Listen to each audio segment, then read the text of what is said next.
Hey, everybody, welcome to the show. I'm Mike. I'm B. And we're your average characters. That's right. Welcome to episode 1. We're doing this. Yes, we are doing We this. are absolutely doing this. We've got our microphones, we've got our camera, we've got our TV here with our very average-looking logo there, average characters, Yeah. not air conditioning, average characters. So, where should we begin? Let's start with your introduction of you. An introduction. Yeah. Sounds good. Yeah. Yes. So my name is Michael Weiss. I am originally from Las Vegas, Nevada. I'm wearing my lucky Las Vegas socks for episode 1 here. Let's see. I am a rebel. I am a graduate of UNLV. I have a bachelor's in sociology. I'm also a Kane. I have a master's degree in sociology from the University of Miami, and also a computer programming degree from Palm Beach State College. I've lived in Las Vegas most of my life. I was born and raised here. I spent about 12 years in Florida, in South Florida. Let's see. I used to teach sociology and criminology to undergraduates. I currently am a data visualization specialist, which basically means I create pretty interactive reports and nice dashboards. Very nice dashboards. One of my claims to fame or infamy, depending on how you slice it. I ran for Congress back in 2018, Yep. and got severely outspent, and did come in second, though, in a field of 7. So I was quite proud of that. Right. And we need to remove money out of politics. Yes, most definitely. And let's see. I did a podcast for a little while. It was called Think Weiss. And let's see. I enjoy movies, video games. The air conditioning just went off. Oh, actually, it's the garage door. Oh, it's the garage door. Oh, so somebody's coming to visit us. Yeah. We're above a garage. So let's see. Okay, so yeah, I enjoy movies, video games, like talking about current events and politics and stuff like that.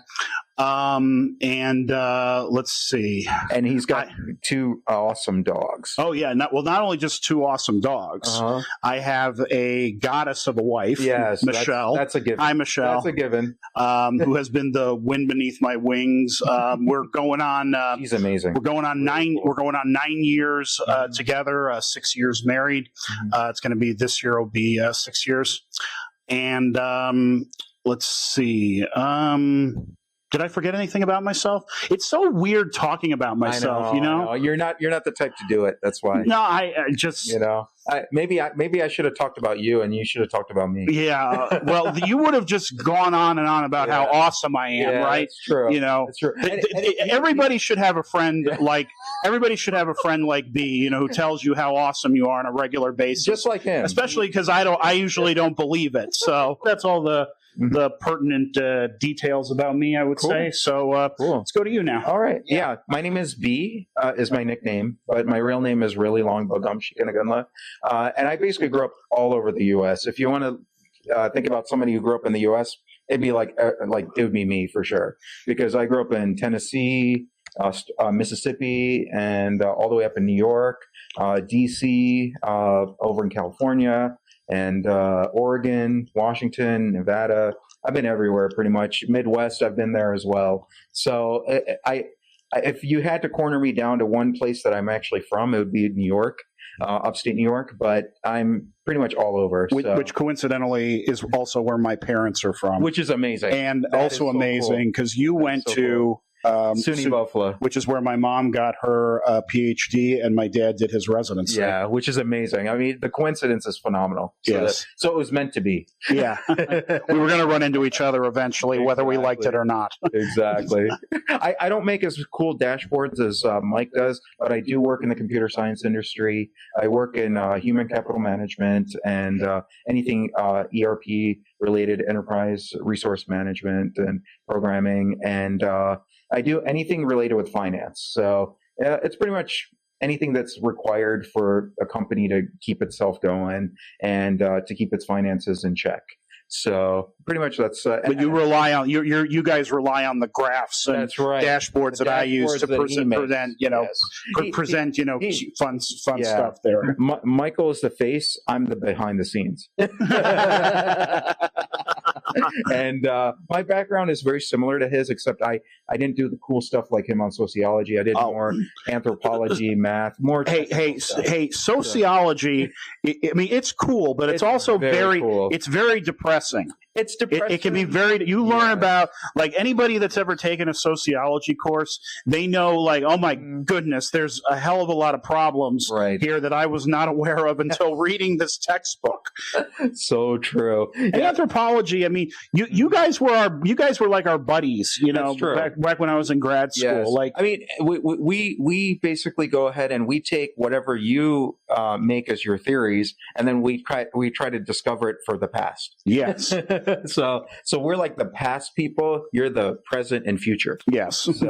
So I think sociology is one of the greatest, and I loved when I took sociology. So that's why whenever I see a sociologist, I just love it. It's just it's very, very cool, and it's really a study of people. I mean, that's really what it is, So, and we basically came up with average characters because we really wanted to show that we're with the people. So yes. So we're just like anybody that's on TV right now.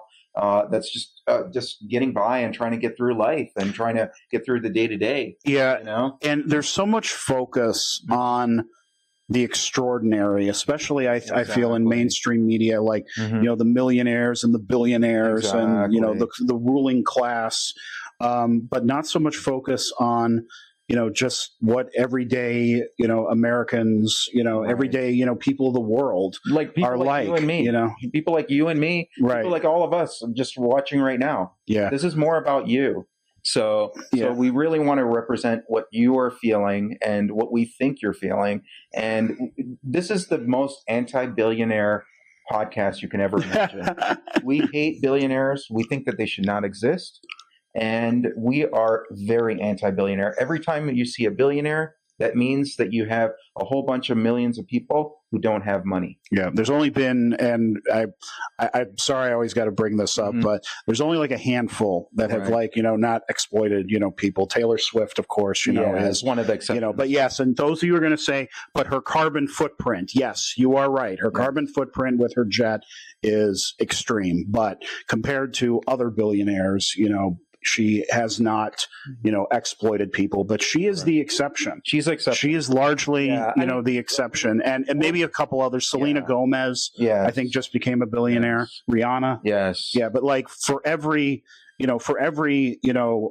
genuinely decent billionaire, there's 20, 50. How many billionaires are there in the world? Like 2,200, something like that? Yeah, it's a ton. But I mean, it's not a ton, actually. It's not that many. That's the problem. Yeah. And just like, honestly, like 95 to like 98% of them are horrible people. Yes. So, and we're only, the ones that he stated are probably the 1 or 2% that are actually normal people. Yes. So the ones that actually made it for themselves, didn't come from wealth, didn't exploit people. And they actually kill people. Yeah. So anyway, this is against pretty much the 95 to 98% of people that we hate. Yeah. No, exactly. No, I mean, when the people that we're talking about, the Waltons, Elon Musk, Musk Jeff Bezos. One. Yeah. We hate him the most. Well, he is number one. And, I'm another thing about me that figured I'd mention here is I'm on the autism spectrum. And I would have never guessed it, by the way. Never guessed it. Well, that's the thing. I mean, people assume a certain character that could, it's a very, very broad spectrum. Some people have certain qualities and some people don't and all that. But in my opinion, and I know I'm not alone on this, Elon Musk says he's on the autism spectrum. He has claimed to have Asperger's, which is now an outdated term for high functioning autism. I agree with him that he's insane. Well, no, that's the thing. In my opinion, he's not autistic. He's a sociopath because every autistic person that I've met, and I include my self in this, is while they may not fully grasp the social norms or always respond, there's generally this desire to fit in or be accepted, be understood, be like. Musk does not give a shit about anybody. Not at Musk all. does not, he's all about furthering his own ends. He doesn't care that's closer to antisocial personality disorder than it is to autism. Right. And I don't, it's like, honestly, if he genuinely is on the spectrum, then I want off. Right. I don't want, to be associated with him. And I don't think most, people on the spectrum would want to be associated with a sociopath, which is what he is. He's 100% a sociopath. Yeah. And that's where it gets to this is how most of these billionaires have made their money by not giving a shit about other people, by not caring that their workers, their average workers, are not being paid fair. That, what is it at Amazon? They got the drivers can't stop to take a piss. Yeah. It's insane. Insane. It's insane. And let's be honest, the only reason why Musk did what he did to try to get Trump in office is because he wanted to beat Jeff Bezos for being the first trillionaire. Like, to all your Trump supporters, really what you voted for was Elon to become the first trillionaire. That's really what you. And now he's shitting on everybody with the H1B. Exactly. It's H1B, right? H1B. H1B. Before you do that, actually reminded me the C in average characters. Just a little bit of history here. You initially wanted to call this average guys. Right. True. But then I said, well, what if we were to add a woman, like as a host here? But then we came up with characters because, people have referred to us as like, oh, you guys are real characters. Correct. We can be quite the characters, and we are, but we still consider ourselves, in the grand scheme of things, to be average. Even though we can be a little, quirky and off the wall sometimes. Correct. So anyway, you wanted to show something on here. I did. I thought this has come from Newsmax. Okay, this is Tesla. What they're doing, and Tesla is owned by the grand President Musk. Yeah. So Tesla faces backlash for replacing U.S. workers with H1B visas or H1B hires. As you can see right here, he basically wants to fire as many U.S. workers as possible to get H1B hires, because when you get an H1B hire, you can basically make them work like crazy, and they have no way to say no. Otherwise, because they can get deported. They're basically legalized, or I was going to say indentured servitude. Indentured servants, yeah. Because they are getting money, but if they ever pay. What? Really good pay. That's sarcasm, right? No. Really? I'm being serious. Like, some of them get paid more than $80,000. Really? Yeah, it's not like chump change. I'm talking big time. They get paid a ton of money, but they can't complain. They can't complain, and also this is being done primarily because he doesn't want to deal with unions. Right, he's union busting. Yeah, he's union busting and all that stuff. So, just an FYI, this is our future coming up. Is that more and more companies, and with President Musk being there, you're going to have more chances of layoffs happening very soon. Whenever they say H1Bs, that they're taking jobs that are in the IT field, they're getting paid minimum $80,000.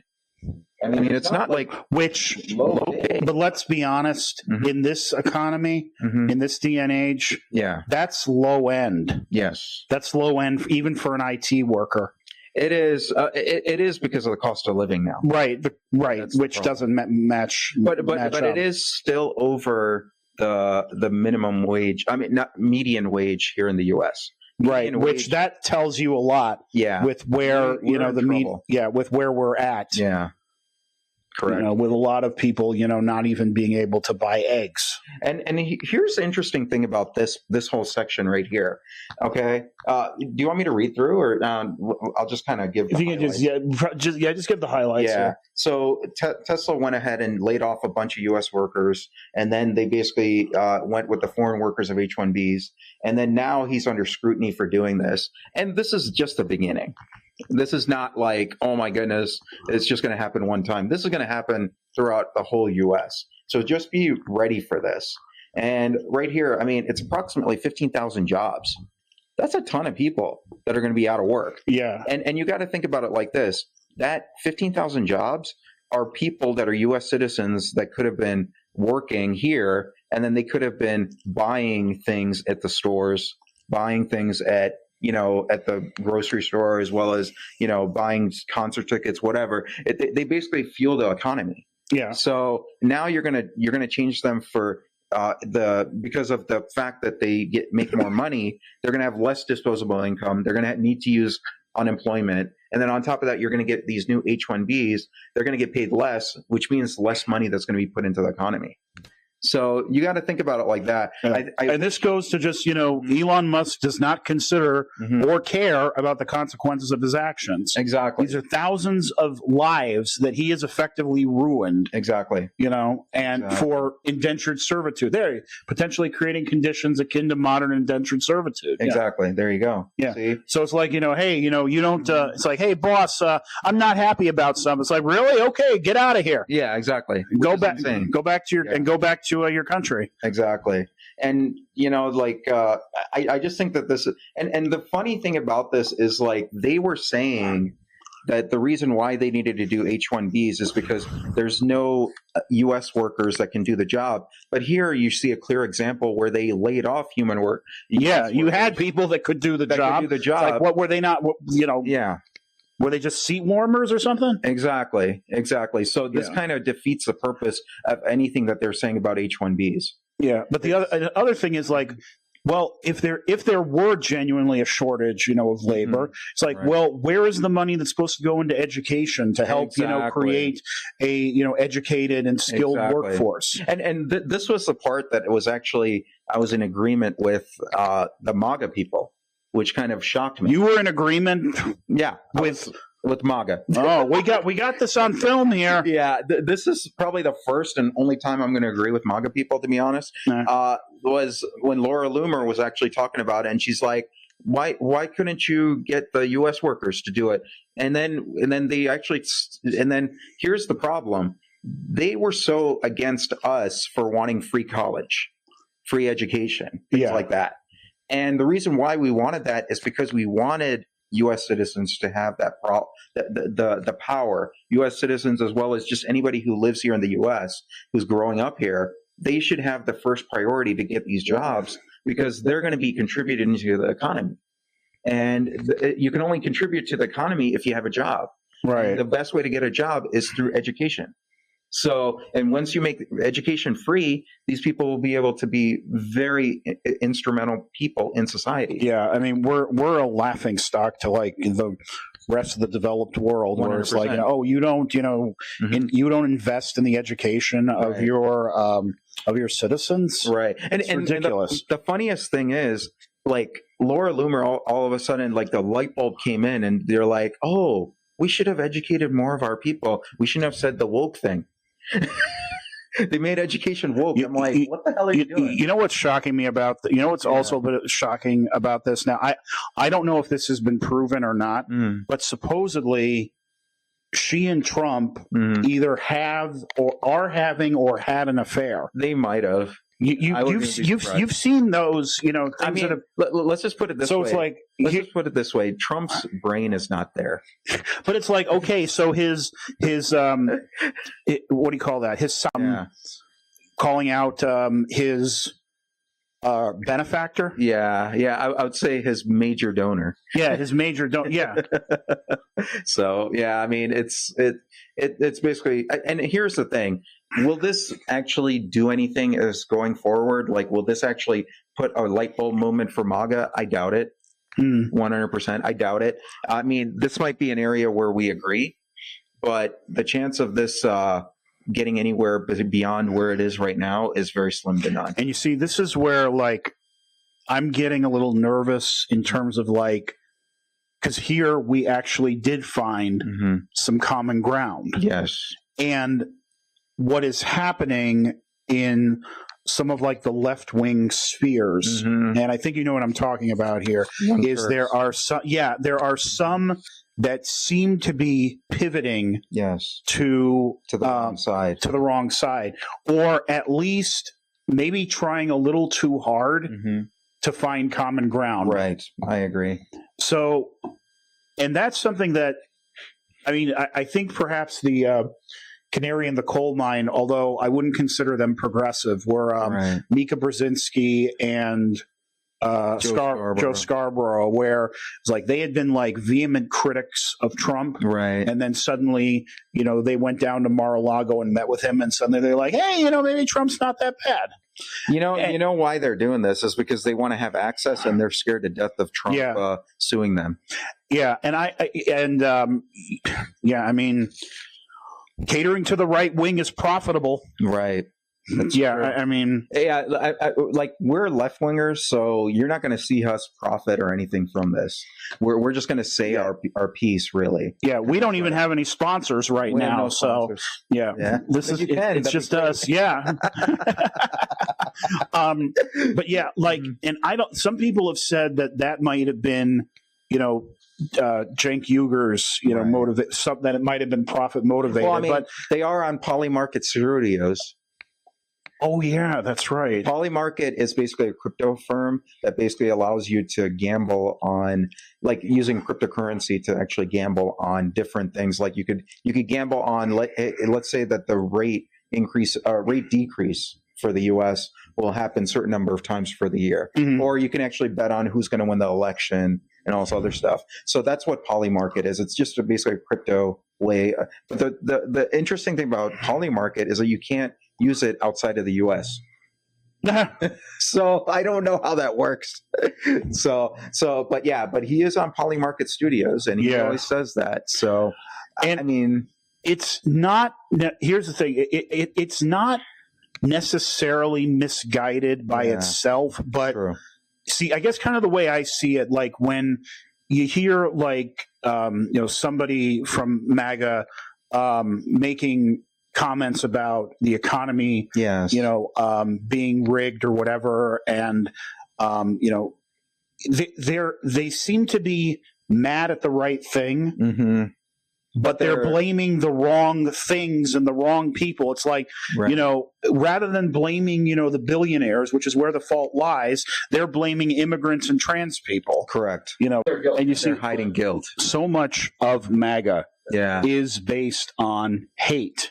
And that's where, just to go back a subject here, like why I have a hard time like wanting to try to find common ground is because there is so much. I mean, they hate LGBTQ people, they hate immigrants, they hate autistic people, they hate. I mean, they hate people that are just not them, different. Not them. And the idea that we as a society should, have the same human rights, because we're all human, right? That for a lot of them is a foreign concept. And I don't know how I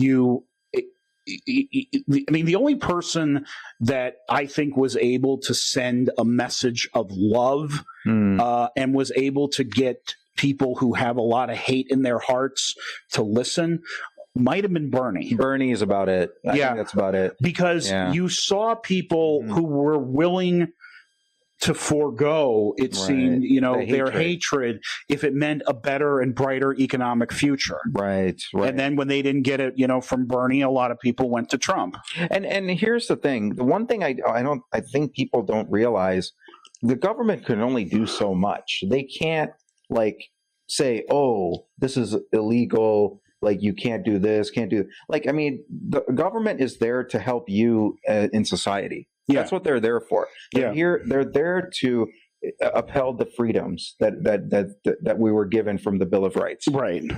They're there for that, and they're there to help you economically, if possible. But all of this culture war stuff, this is not government related. No. You should have the freedom to be whoever you want to be, as long as you don't hurt somebody. Yeah. That's the thing. Well, that's where the laws come in. The reason that the government had to get involved in the quote unquote culture wars was because without government involvement, that certain people, we had basically a racial hierarchy, for centuries. And it was only in the 1900s with, things related to like the Civil Rights Act. Right. And now, I mean, what is, now referred to as DEI. Right. The whole idea was to level the playing field and treating everybody the same, not guaranteeing outcomes, but ensuring that everybody had the same opportunities. And we never really, got to that point where, regardless of where you're born, that we're on equal playing fields with all that. We've improved. And now it seems like we're going to go very far backwards. Yeah. I mean, people forget, like, well, why were these programs like DEI, affirmative action, put into place in the first place? You know what's interesting about the DEI that you were talking about? Right now, it looks like MAGA, what they wanted DEI for basically whenever they say American, they mean white people, right? Of course. That's so that's what they want, is more diversity, equity, inclusion of white people. That's essentially, which is fine. I mean, hey, if you're an American citizen, if you're a whatever, I think you deserve, first preference to a job over somebody who's not from this country. Sure. Well, I 100% agree. And most countries are like that. Most developed countries are like that. But the way that we're different is that we think of American as everybody in the U.S. So we don't care what color, creed, whatever, all that stuff. So like that's the differential. Whereas for MAGA, I think they're whenever they're meaning it, they mean it more for the stereotypical American. I think that also there's an understanding on the left that doesn't exist on the right with the notion of life chances. Right. Like the family that you're born into, your skin color, I mean, it's like, that's why we call it the birth lottery. Yeah. It's like, the privilege, is not evenly distributed. Correct. And like, the ability to leverage the resources around you and the opportunities are around you. It's like there's that song lyric. I can't remember what the song is. You know where it ends, but it usually depends on where you start. That's true. Like, Everlast, what it's like. That's what that's. Oh, nice. Yeah, I remember. And some people start at a earlier like yard line. Yeah. Some people start at like the 5. Some people start at the 50. Some people start at the 45. Some people start at like the 25 of the other team. And when we're talking about the other team, we're talking about financial stability and financial security. That's what we're talking about. Yeah. To that end zone. Yeah. I mean, and I think that's like part of the conservative ethos in general. Right. And I see this, with MAGA as well. Right. And that's why the conservative ethos being like one group is superior to another group, and the laws and norms and mores of society should honor and reflect that superiority. Right. So, do I think that all MAGA people, are, white supremacists? No, but they are supporting an ideology that seems to very much favor white Christian nationalism. Correct. And wants to a higher authority, effectively, over everybody else. Correct. And that's where it's like, how do you get past that? How do you convince somebody who's so fueled by hatred of other people to just say, set that aside and look at how you're being economically oppressed, and let's unify on that. And I take back what I said. Modern history. Bernie was able to do it, but so was FDR. Oh yeah, FDR, united a whole swath of people of different, backgrounds, races, and it was all about, okay, we all may hate each other, but we all agree the economic system is fucking us over. Yeah. So let's, do something about it. And here's the amazing thing about FDR. I mean, he was the president that basically. It's amazing. I feel like as if we're going through something similar right now, and it's around the same time frame. it just shocks me because like in Germany during 1920s, right? This is before Hitler rise. The Weimar Republic. Yeah. 1920s Germany. During this time frame, they were actually very much pro different kind of people, like pro-gay, pro-everything. And it's amazing that they took a huge U-turn back when they went far right after it with Hitler. It's just amazing. So we're kind of going through something similar here in the U.S., which frightens the hell out of me. And I don't know how bad it's going to be these next 4 years, to be honest with you. I can definitely say economically we're going to be worse off. That's a guarantee. Because when you give the billionaires, and not nice billionaires, horrible billionaires, the keys to the castle, they're just going to take everything they want, and they might even take the kitchen sink. So it's going to be a bad time. I mean, we're kind of. I mean, I feel like as if we might be going through what Germany went through, but I'm hoping that we don't go through the persecution that they did on top. But I'm hoping that doesn't happen, but you never know. The one thing that's giving me a little bit of hope is there's already, and we go back to the H1B thing, there's already infighting within MAGA land. Yeah, and I'm hoping that infighting continues forever. Yeah. It's crazy. Like I was telling like a lot of people, if Trump goes in and doesn't do anything, that'll be like a success for us. Yeah. That means that we're not going to get worse. And the thing is, I voted, like I think we both voted for Kamala. For Kamala. So we're Kamala supporters, but the thing is, we did that for less damage. It's to decrease the amount of damage that's going to happen. So now it's all about damage prevention, really. As less damage as can happen with President Musk's presidency would be great. There's one glimmer of hope, depending on how things turn out. Because Trump has picked people from the House of Representatives, and depending on how the special elections go, it is not inconceivable that the Dems could take over. It's not inconceivable. But the other thing is, even when you take that out, you have divisions within the Republican Party itself. You have, those that are, the old guard, neocons still, and you have, those that are, the bootlickers. You have those that have some sense of institutionalism. True. You have those that are like, let's, blow everything up. True. True. So you have enough infighting in theory that it may be difficult for Trump to get stuff done. And the question, of course, is like, well, he could do a lot of stuff through executive order. Right. And here's the one thing that I think we need to strive, at least hopefully we get through these 4 years, is we need to go radical left. Like we need to go all the way left now. In the sense we need to go toward Bernie fully. And here's the thing. I feel that we went so far radical right now, the only center is to go left. Yeah. We have no choice. And the thing is, the reason why I'm saying this is because, unfortunately, on the Democratic side, they're also beholden to the donors, but not to the extent or to the radical rightness and craziness as the Republicans are. See, this is what I hate. The notion that,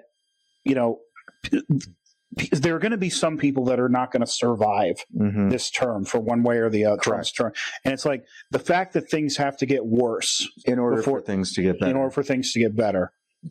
I mean, there's this theory. You're familiar with accelerationism? You know where I'm going with this, right? Yeah. It's like, okay, so let's accelerate, everything in a negative direction as much as possible. Then everybody is going to see how bad things are. So then we'll do a hard left, to it. Although accelerationism tends to be more associated with the right wing, although there is left wing acceleration. It's kind of the same idea. It's like make things, so horrible that there is no choice but to change. Right. And the one area where that where accelerationism is very much undermined is with climate change. Correct. It's like, we are sending, God knows how many, tons of CO2, into the atmosphere on a daily basis. It's insane. We've got extreme temperatures, here. I mean, it was like it broke records here in Las Vegas, over the summertime. And here's the crazy thing. I mean, here in Vegas, I mean, I think we got like triple digits a lot more days. Yes. Each and every summer. And the winters have been cooler too. Yeah. So people don't realize that they say global warming, but what they mean is climate change. Climate change. Because when they say climate change, it means accelerationism, like we were talking about, in negative directions, in both the extreme cold or extreme heat. Yeah, but the problem is with climate change is if you go the accelerationist route and say, oh, things have gotten so bad, now we're going to change. Well, the planet may be destroyed. Yeah. And no, we're not going to Mars, okay? Right. Didn't Elon say he was going to put a man on Mars 10 years ago? How's that going, Elon? Or Alonia or whatever? Yeah. And also, did he say that we're going to have the Hyperloop or whatever it is? Yeah, like where is this, happening? I know why. It hasn't been invented yet, and you haven't bought the invention yet. And let's be honest, this country right here is the country of grifters. Yeah, massive grifters. Most of the people who went up to in success here, especially in the political, as well as even like when it comes to industry, like Elon did it through not like the nicest way. And neither did, the one who's the worst is really Trump, to be honest. Yeah. Trump steaks, Trump, all this other stuff, Trump airlines, all this other stuff, they all failed. Yeah. Everything that Trump, touches turns to shit. Yeah, pretty much. And that's why now I was a big pro crypto person. Yeah. For like a long time. By the way, that was how it's not how we met. Yeah. But it was on my old show, Think Weiss. Yes. That you talked about cryptocurrency on that episode. And here's the thing on crypto, though. Here's the thing: there are some that are okay, like Bitcoin, Ethereum, Solana. Those ones are fine, but the newer ones are pure poop. They're like basically shit coins. Yeah, shit coins. They're shit coins. You got a hot toa. Yeah, exactly. Exactly. Yeah. They're all like, pretty much. And especially the Doge one. Right now. Yeah, your best line on that episode. Yeah. Dogecoin has no value, and you were right. Value. Yeah, Doge has no value. Yeah. The whole agency they're putting together, Doge has absolutely no value. Yeah. The only reason why I'm saying Bitcoin, Ethereum do is because they actually have scarcity and they actually have utility, right? That are there within the network. But here's the thing. I think if the supercomputers come through and then they're actually as smart as we fear that they are, there's a chance that Bitcoin could become worthless. Because it would be impossible to distinguish a real one from a fake one. And yes, so like the whole digital signature associated with authenticity could be forged. Yeah. Yes. So that's where. I always thought, actually, that eventually, and it hasn't happened, right, that somebody was just going to, like, blow the whistle and say, this is all a scam.